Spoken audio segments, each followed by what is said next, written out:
Annals of the Arcane. For 10 millennia, the 1,000 Suns have fought in the long war against the Imperium, winding the strands of fate to their own malign purposes. Armies, civilizations, and countless worlds have burnt in their blasphemous wars. And from the ashes of these conflagrations, ever greater horrors have been brought into being. Millennium 31, the Great Change. The Burning of Prospero.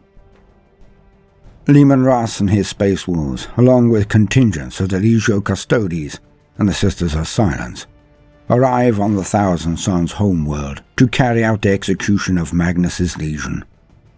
The savagery they unleash leaves the planet in flames, and the 1,000 Suns fighting for their very existence. Though Magnus is felled by the Wolf King, he is able to cast a spell to spirit himself and his sons away, saving their lives but damning them for all eternity, by pledging his allegiance to Tzeentch. The names of those who despoiled Prospero are never forgotten by the 1,000 Suns. The Horus Heresy. The 1,000 Suns join Horus and the other Chaos Legions as they strive to annihilate the Imperium. Though they fail to reduce Terra to cinders, the Sons of Magnus delve deep into the Emperor's palace, learning many of his hidden secrets before retreating to the Eye of Terror. The Rubric of Ahriman. Ahriman and his cabal weave a great spell in an attempt to rid the Legion of their harrowing mutations. When unleashed, this rubric reduces the vast majority of the 1,000 Suns to dust, and entombs what remains of their spirits within warp-infused armor. Discovering what his most trusted son has wrought upon the Legion, Magnus becomes enraged. But Tzeentch intervenes, and Magnus spares Ahriman's life, instead casting him out as an exile. Millennium 32 to 41. Age of Secrecy. Siege of the Fang. Magnus's vengeful gaze falls upon Fenris, and through a series of false visions, he lures the great companies of the Space Wolves away from their lair. His assault on Fenris itself is devastating, but at the last repelled by warriors led by Bjorn the Fell-Handed. The Anatheum of Callimachus. Ahriman travels to Apollonia, where the works of Callimachus the Remembrancer are guarded by a fanatical sect of warrior priests. These tomes are held in a grand citadel known as the Athenaeum, and contains records of the 1,000 Suns Legion from the time of the Great Crusade. After a month-long siege, the defenders lie broken before Ahriman's forces. The arch-sorcerer plunders the writings from their vault before burning the library to ashes, intending that only he should hold the secrets contained within their pages. Omen of Omniscience. Hasselfred, Magister of the Mind-Eater's Thrall Band, receives a vision of his Tzeentch-ordained destiny. He sees a time in his future when he will devour the thoughts and memories of an entire world, and in doing so will achieve apotheosis. The Mind-Eaters embark on the first of 999 rites that will lead to this portended moment. The Feral War. Whilst mining the feral world of Agoros, the Adeptus Mechanicus engage in what at first seems like an embarrassing one-sided battle. That is until the primitives bring their flame-tongued shamans into the fray. The armies of the Adeptus Mechanicus find themselves burnt from the inside, or crushed flat by invisible forces. The retreating tech priests call in an old debt from the Relictors in order to renew the attack. 4 days later, the Relictors' third company fights its way through psychic pyrotechnics of bewildering force to reach the hidden city of primitive tribes. Lining every road are dust-caked statues of the 1,000 Suns, facing a colossal effigy of Ahriman atop a pyramid of obsidian. When it is toppled, every one of the 1,000 Suns comes to life, shrugging off the dust of centuries and opening fire on the Relictors with a hail of bolts. Not one of the Adeptus Mechanicus, nor their Relictor allies, survives. First War in the Webway. A coven of sorcerers from the Kindled Spirits Thrall Band conducts a great ritual in the webway, hoping to gain access to the scream-filled city of Komorra, the home of the Drukhari. Before their ritual is completed, hundreds of Drukhari, led by troops of harlequins, pour from an invisible portal and launch themselves at the rubrique defending the coven. With their spells sundered, the Kindled Spirits counterattack, their blasts of warp flame eventually breaching the fabric of the webway itself. As the arterial walls of the webway buckle and collapse outwards, the backlash strands the combatants in a shattered pocket realm with no way out. There are whispers that the fighting has continued ever since, and that each warrior is fated to die and be reborn in an endless cycle for the rest of time. Millennium 41, Age of Unveiling. The sacking of the Etianum Reclusium. Mordant Hex, sorcerer lord of the Six Cursed, is sent by Ahriman to the barren, airless world of Etianum III on the distant eastern fringe. The arrival of Thousand Suns dropships shatters the peace that has shrouded the world for millennia, though the small community of hermits gathered within the central monastery meets the arrival with quiet, contemplative acceptance.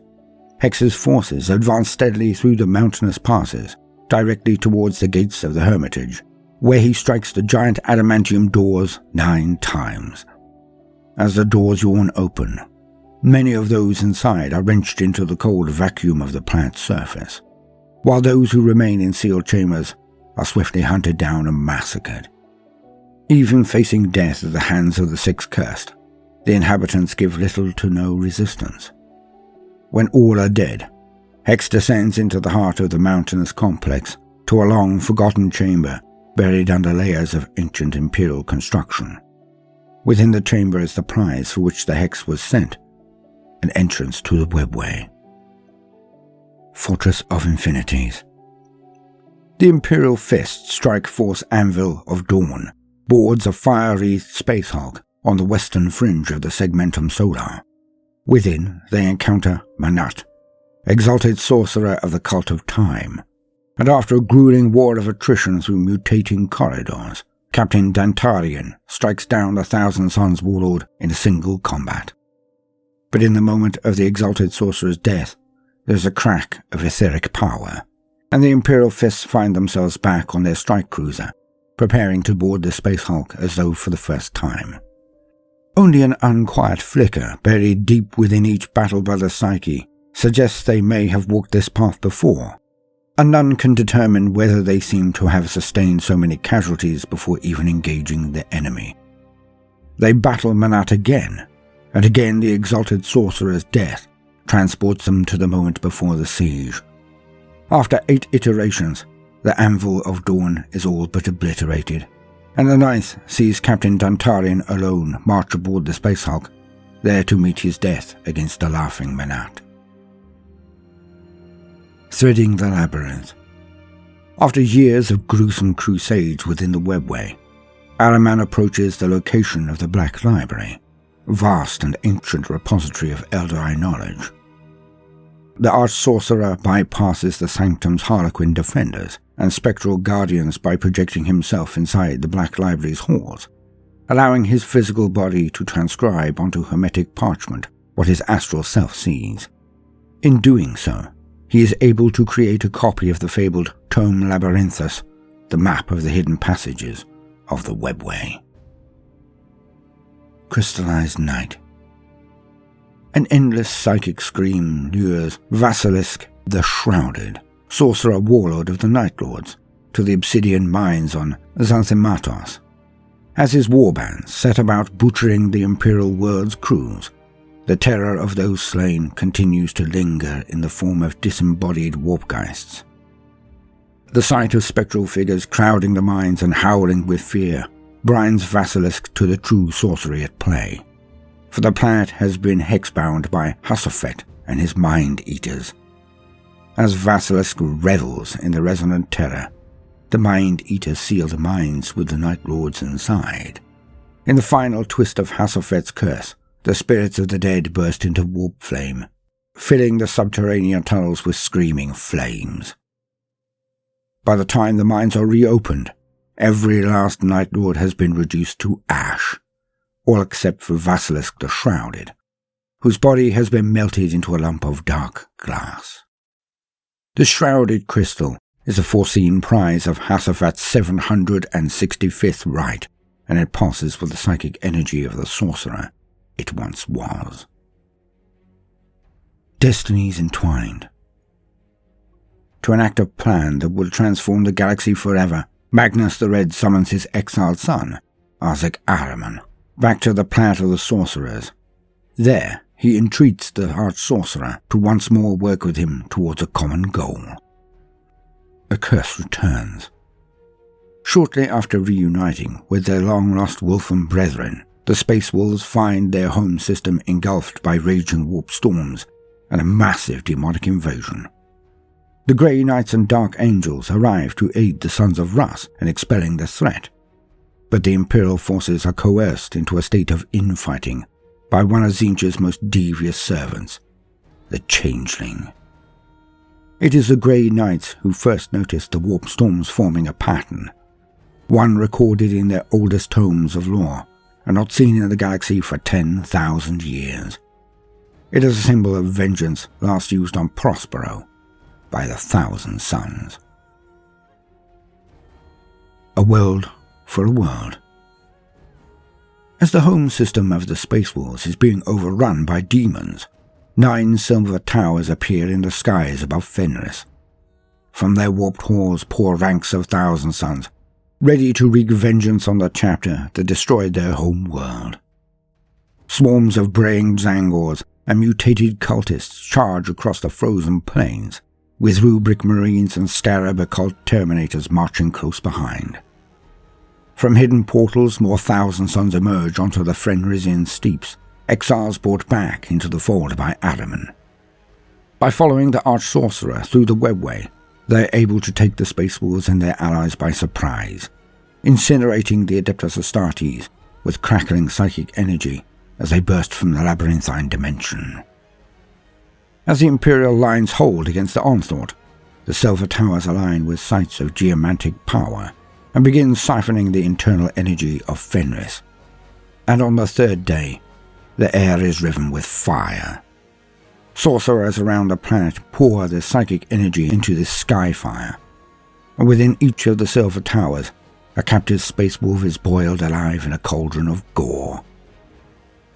The conflux of dark magics creates a weak point in reality, a doorway through which strides the demon prince, Magnus. The Crimson King joins with Ahriman and his other most powerful acolytes, and together they begin their rituals in the heart of the Silver Towers. The resultant flow of mutagenic energy ravages the surface of Fenris, causing the molten magma powering the Fang to fill with demons and bubble up to the surface. It is only when the neighboring planet of Midgardia is destroyed that the Silver Towers disappear from the system. But any Imperial celebration is premature. Unbeknownst to the Space Wolves, the psychic harvest reaped by the towers from Midgardia's demise has given Magnus the power he needs to enact a plan of unimaginable scope. The blood-filled gullet. With the Fang's defenses disabled, the Thousand Suns march towards the Space Wolves' citadel. But it is in Wolf's Gullet Canyon that the defenders of Fenris make their stand. Magnus himself towers above the fire and the fury, shredding tanks, attack craft and squads of marines with bolts of coruscating warp energy. Hoping to fail the Demon Prince, Egil Ironwolf fires a lance cannon blast at Magnus's Cyclopean eye, but with a thought, the Crimson King freezes the bolt in midair, before translocating Egil in front of his own shot and allowing the lance beam to incinerate its fire. This momentary distraction gives the great wolf Logan Grimnar the opening he needs to cleave the Axe Morkai through Magnus's armor, breaking the protective wards formed by the blue scribes of Tzeentch. As Magnus howls in pain, a gleaming throng of Grey Knight purifiers begin to incant the rites of banishment. The white flames pouring from their blades envelop Magnus, and in a flare of light brighter than the Fenrisian sun, the Crimson King, the Thousand Sons, and their demonic hordes are banished to the warp. The defenders of Fenris believe they have halted whatever dark plan Magnus had, but far across the stars, there is a rumbling in the void. Magic made manifest. Powered by the death of Megardia and its inhabitants, the planet of the sorcerers bursts violently from the warp into real space, coming to rest in sight of the burnt husk of Prospero. Sitting atop his throne, Magnus gazes outwards at a galaxy irrevocably changed. Dark Confluence. Abaddon the Despoiler unites the fractious traitor legions in preparation for his 13th Black Crusade. Magnus the Red refuses Abaddon's call to war, but Ahriman sees potential in the scale of the Despoiler's plans. The Arch-Sorcerer sends several Thrall bands towards the ice moon of Clasis in the Cadia system, ostensibly in aid of the Despoiler's building crusade. However, their movements are a distraction designed to cover Ahriman's true motives, for he foresees that this moon will soon become the nexus of fate in the schemes of Tzeentch. Wages of Change. After undermining the millennium-long battle plan of Kothufos, an exalted sorcerer of the cult of magic, Hasafet is challenged to a psychic duel. As the two lock minds in combat, it is clear that Kothufos is the more powerful psyker, but Hasafet unsheathes the Dagger of Reflections, acquired centuries ago during his 87th rite. The mind flames cast out by Kothufos are drawn towards the shimmering dagger before being forced back into a thunderous wave, pulverizing the brain matter of the exalted sorcerer. Kothufos begins to slump over with liquid oozing from his helmet, but before he hits the ground, Hasafet plunges the ensorcelled dagger into his fallen opponent's chest, carving out his still-beating heart. They are the trophies of his 828th rite. Second War in the Webway. Hidden demonic spies seeded throughout the webway draw Ahriman's eye to the reborn of the Ynnari, for in their resurrection he sees hope for his own fallen legion. In the wake of Cadia's fall during the 13th Black Crusade, the Arch-Sorcerer led a contingent of Thousand Sons into the webway, there to lay an ambush for the unsuspecting Eldorei forces that are rushing towards Clasis. Just as the Ynnari are entering the Psyche Delta, Ahriman sacrifices 999 captives to Tzeentch to complete his ritual of translocation, shifting him and his warriors and his demon thralls to the Ynnari's location. Warpfire, ensorcelled bolts, and the flicker of monomolecular blades fill the fractal tunnels as the armies clash. In the midst of the carnage, Ahriman creates a void-like pocket reality outside the walls of the webway, and into this emptiness he transports the champions of the enemy, the triumvirate of Ynnead. As Ahriman prepares to wrench the knowledge he seeks from his dying captives, Ivrain, the Ynnari emissary of the recently awakened god of the dead, demonstrates the power she can offer by restoring to life a dozen rubric marines. The resurrected Thousand Sons are staggered by their sudden awakening, knowing not where they are or who they fight, yet they recognize their battle brother Arzek Ahriman, whom they have not beheld with living eyes for 10 millennia. Filled with a mixture of elation and grief at seeing his warriors restored, Ahriman yanks Ynnead's luminaries back inside the webway before they perish. No sooner than the triumvirate are safe, a Wraith Knight slices through the superstructure of the tunnel, creating a yawning chasm between the Eldorei and the Thousand Sons.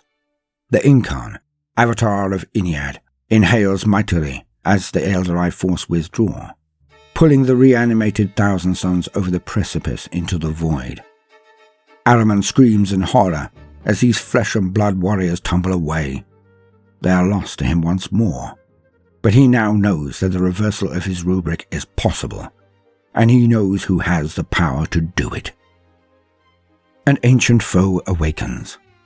Word reaches Magnus of the resurrection of Reboot Guilliman. Knowing the loyalist warlord will try to reunite with the Emperor on Terra, Magnus reads the fluctuating strands of fate to divine his brother's path. He leads his armada to the edge of the raging netherrealm of warp storms known as the Maelstrom, and there waits for the arrival of the Terran Crusade. When Gulliman's fleet emerges from its warp jump, it is greeted with pummeling fire from the heretic craft. Against overwhelming numbers and the element of surprise, Gulliman is still somehow able to redirect the Imperial ships to hold out. But the Crimson King calls to the warp, summoning coiling tendrils of power to coalesce around the ships of the Terran Crusade, drawing them into the Maelstrom. Magnus knows this is not the hour of the Loyalist Primarch's death, but Gulliman's fate has been set on a path more suited to the Crimson King's designs. Gods of War. Magnus waits for Reboot Gilliman to make his way to Terra, but instead of travelling to the portal beneath the Emperor's palace, as Magnus had hoped, the Terran Crusade emerges on Luna. Nevertheless, Magnus follows the beleaguered Imperial force, storming from the webway onto the moon's surface, to stand beneath the orb of Holy Terror. As Magnus and Gulliman behold each other, the Crimson King smiles in anticipation of the combat to come. His Rubric Marines and Scarab-Occult Terminators advance upon the Imperial forces, spraying them with gouts of warp flame and fusillades of Inferno bolts. Magnus's psychic might erupts in a destructive nova, shattering the bodies of his enemies and shielding his own forces from harm. Gulliman then launches himself at Magnus, and the moon's crust trembles with the impact of their blows. Across the plains, craters and wreckage of ancient frigates, the two demigods battle. Gulliman a titan of martial prowess, Magnus armed with the unbridled sorceries of the warp. As the Primarchs fight, the ranks of Thousand Suns continue to pour unending fire into the remnants of the Terran Crusade and their Imperial reinforcements. Gulliman's ally, the Shadowseer Silandri Veilwalker, weaves her own magic to undo the runic binding placed by the sorcerers of the Thousand Suns on the webway portal. With a roar of hate and rage, Gulliman strikes his opponent, while Magnus unleashes an uncontrollable sorcerous blast. The resulting shockwave sends the Crimson King reeling back through the portal, and in a fatal instant, Veilwalker seals the gateway behind. Within the labyrinthine dimension, Magnus roars in fury. The day he saw fated to visit ruin on the Emperor has been taken from him, but his anger is short-lived, for looking to the future, he sees a great darkness that will soon envelop the Imperium, and many paths of fate that will lead him to the vengeance he seeks. The galaxy ruptures. The baleful energies emanating from the planet of the sorcerers intermingle with that of countless gathering warp storms, rending the galaxy across its length. The massive outpouring of mutative power destroys entire systems and briefly extinguishes the Astronomicon, the Emperor's guiding light that unites the Imperium. Laughter and gleeful snarls echo deep within the Chaos Dimension. Millennium 41, Age of Burning. Broken Shield. The Cult of Manipulation forge a hex to extinguish the Aspis star in Segmentum Solar. The growing solar storm alerts the Adeptus Custodes to the Thousand Suns' machinations, and a squad of Allarus custodians, joined by a Grey Knight strike force and a large contingent of Skitarii, set out to locate and eradicate the Cabal.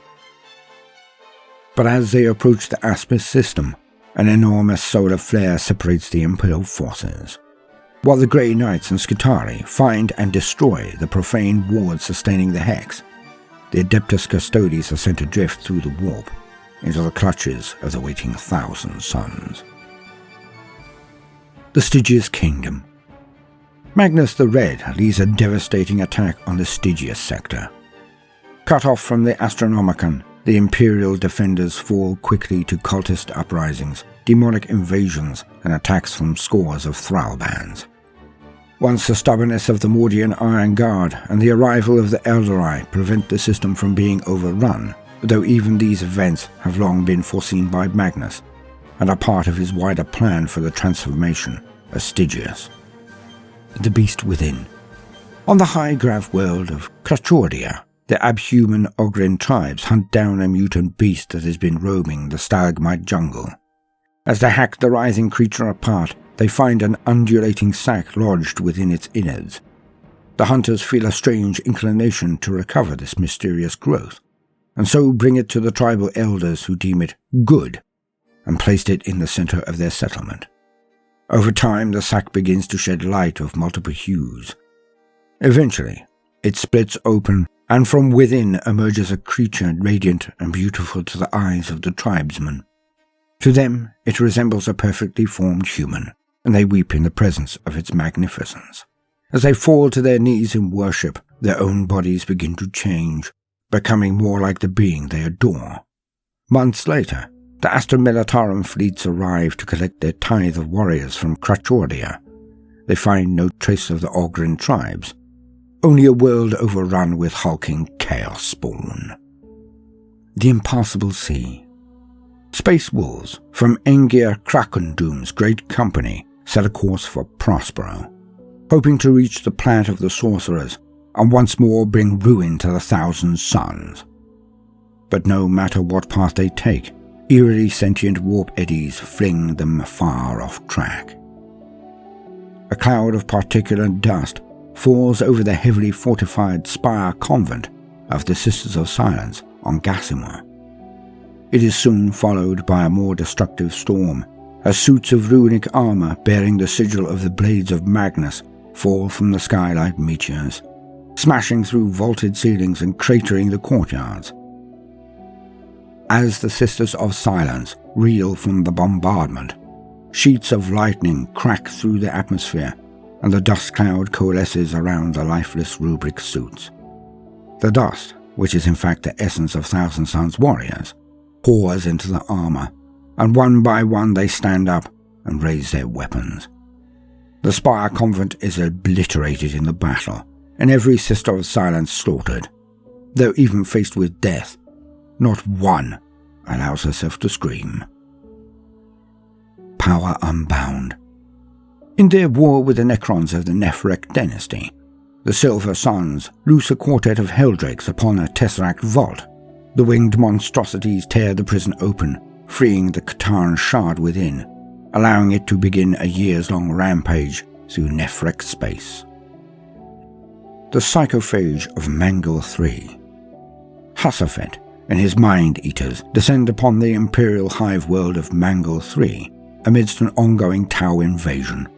Before landing, the sorcerer shatters the shrouded crystal in orbit, casting its shards through the atmosphere to summon an impenetrable darkness which surrounds the planet. Cut off from the orbital reinforcements and relays, the Tau armies and planetary defense forces continue fighting in utter confusion.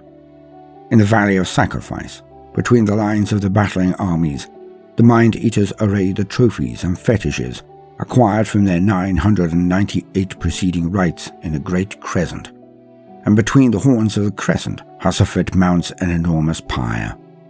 From its pinnacle, he beholds the encroaching Tau and Imperial forces. They are to be his, their thoughts and memories devoured, as was foretold. Holding aloft the hearts of Korthufas, Hasafet ignites his pyre with their blood, incanting an oath to Tzeentch as the flames begin to lap his armor. The sudden rush of energy towards Hasafet shreds the minds of the hundreds of thousands of combatants of Mangle III, siphoning their very life force into the sorcerer. But as the grand conspirator's changes take hold, Hasafet screams in agony. The armies on the horizon are pulled physically towards him, like gnats caught in a thundering vortex. Ranks of screaming bodies and enormous war engines fly across the darkened land, colliding with Hasafet where they are quickly absorbed by his warping form. His body devours metal and flesh with equal voraciousness as it continues to grow, howling in excruciation from newly forming maws. His mass pupates, not into the form of a demon prince, but to that of a mutilith vortex beast. The warp vortex emanating from the hideous creature extends outwards with each newly consumed sacrifice until it encircles the planet, and with a final mind-tearing scream, Mangle III itself is torn from real space. In its place, there is left only a perpetual dark shroud and an echo of Hasafet's final, pitiful cry. The subsumation of the exiles. A dozen exiled sects are summoned by the Rahati to the planet of the sorcerers. Through psychic communication and blazing runes cast throughout the stars, the Rahati inform the leader of each sect that they have two options: either consolidate their forces with the bulk of the Thousand Sons, or suffer the full wrath of their Primarch for refusing his clemency. Of those summoned, 11 arrive at the planet of the sorcerers. The returning armies are arrayed in the mustering grounds of Tisga, wherein the Rahati begin the rites of reunification. As the final act of subservience, every living sorcerer amidst the exiled is summoned to the altar of fates, where 9 drops of their blood are drawn and cast into the ever-burning fires.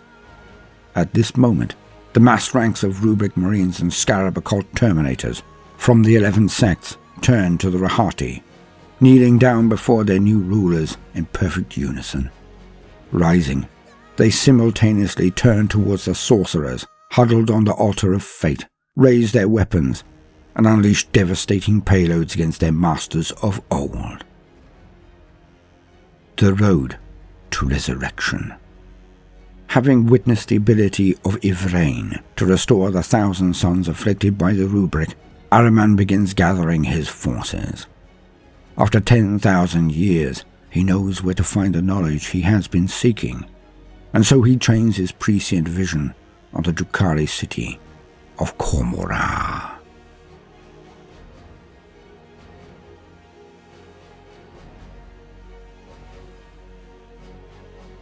Now, no matter what you do today, do try to make some time for fun. Toodaloo.